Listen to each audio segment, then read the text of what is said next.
Hi, I'm Tim. Welcome to our channel and thanks for logging on.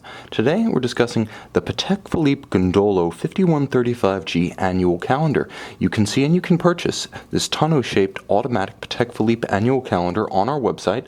Subscribe to our YouTube channel if you enjoy these videos, and please click on the card in the upper right hand corner of the screen at any time during this video to see our full listing for this 5135G with accessories included, high resolution images for your desktop, and naturally complete pricing details for this Gondolo complication.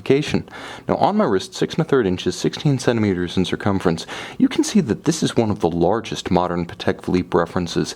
Originally launched at Basel World 2004, the watch wears far larger than its bare measurement of 39 millimeters across the case from 9 to 3 would suggest. Non-round watches tend to wear larger than their nominal size. So while 3 o'clock to 9 o'clock, not inclusive of the crown, is 39 millimeters, the watch is a robust 51 millimeters from extremity to extremity, lug to lug.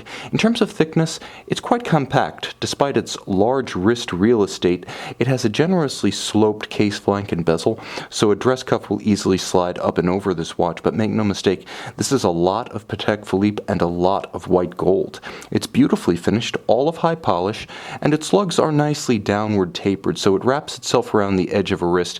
If it's borderline for your wrist fit-wise, nevertheless, it's a little bit more organic. It flatters smaller wrists more than conventional large watches because those lugs do drape off and fall off around your wrist rather than flaring out stridently off the side. So again, I think this watch is good for smaller wrists down to, I would estimate, 14.5 to 15 centimeters in circumference. Wear with confidence.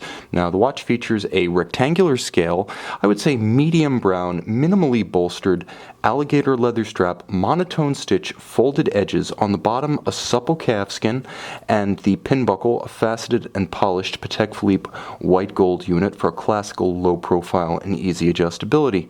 Now you can see that the watch, inspired by the vintage Chronomet Gondolo series exported to Latin America during the 1930s, takes a lot of that Art Deco imagery and recapitulates it first in a modern size, but also with modern fit and finish.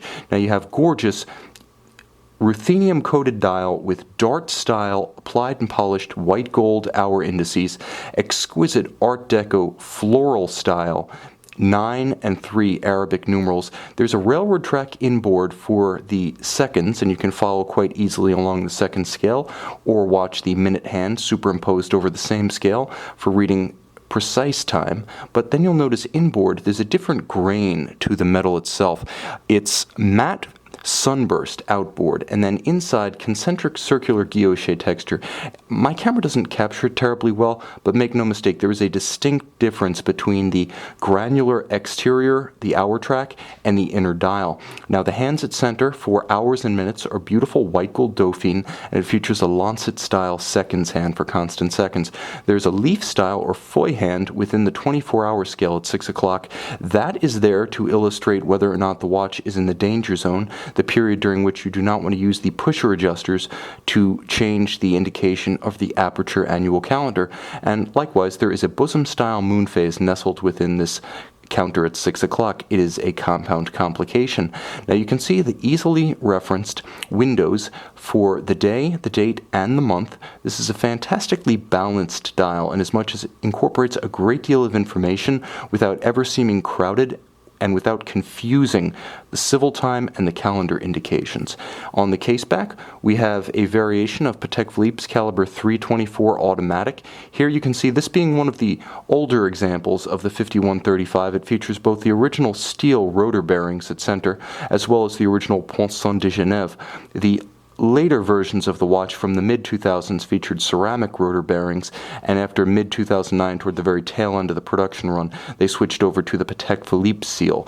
Now the watch has the annual calendar functionality, robust unidirectional winding, more efficient than bidirectional. It operates at a modern 4 Hz beat rate, that's 28,800 vibrations per hour, up from 21.6 in the 315 caliber predecessor of this watch.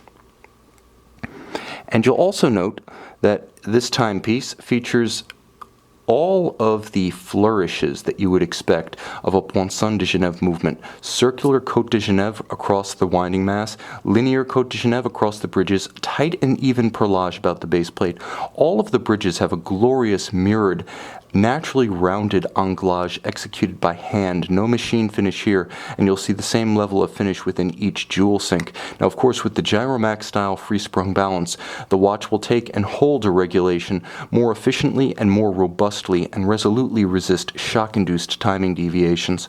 So the watch has both the annual calendar functionality, perhaps the most useful everyday complication, along with all of the engineering and finishing virtuosity that you expect of a Patek Philippe caliber underneath. You can see and you can purchase this Patek Philippe Gondolo 5135G annual calendar on our website.